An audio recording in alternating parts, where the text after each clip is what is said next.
First thing, stay curious and feel your growth. If you ask me, for me, learning is extremely important.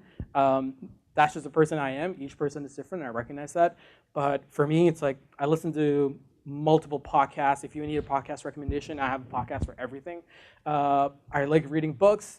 Don't always get to read as many as I would like, but books for me, like nonfiction, biography, self-help, that kind of stuff, I'm very interested in how it can improve myself as a person, but also put myself in a position where I can manage my team, be able to build true relationships, things of that nature.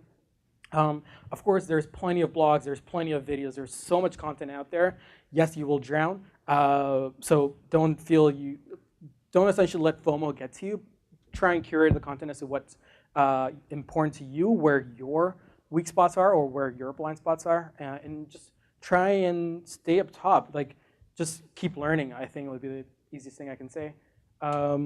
Contribute more to your network than you demand of it. So a lot of times, especially when we're getting right out of school, we kind of feel this sense of entitlement. It's like, I went to school, so I'm gonna get a job, like you should hire me. And you have to recognize that when you're building a network, when you are building these relationships, if I came to you and I was like, hey, can I get $5? And that's my first interaction with you, I don't think you're gonna give me $5. It's just not gonna happen.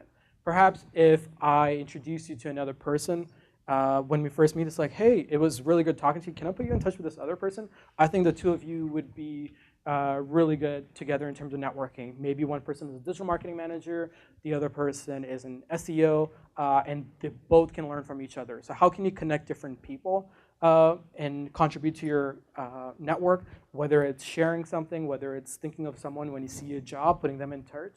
Because as you build these relationships, as you build these strong networks, you'll notice that people are more receptive to when you ask for help.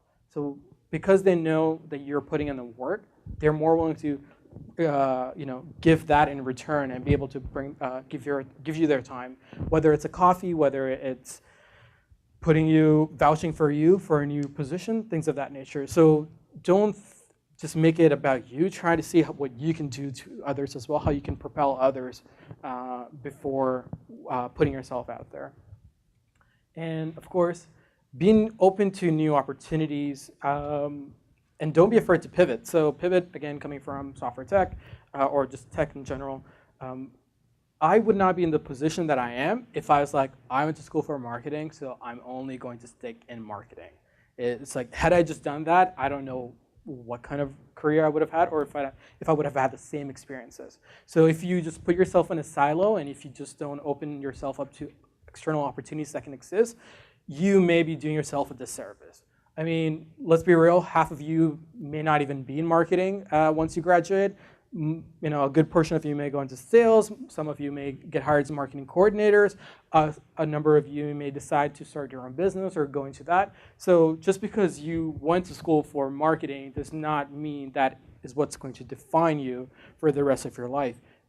And part of that onus is on you to open yourself to the opportunities that may come along. So as you learn, as you are interested, whether you're going to meetups, whether you're going to conferences, whether you are at such networking events, the more kind of curiosity, the questions you answer, the more it's like, oh, I'm actually interested in this. Like, SEO sounds really good, but I like this mobile UX part of it. Like, how can I optimize mobile UX? And perhaps you may lend yourself into user experience as a result of that. So who knows?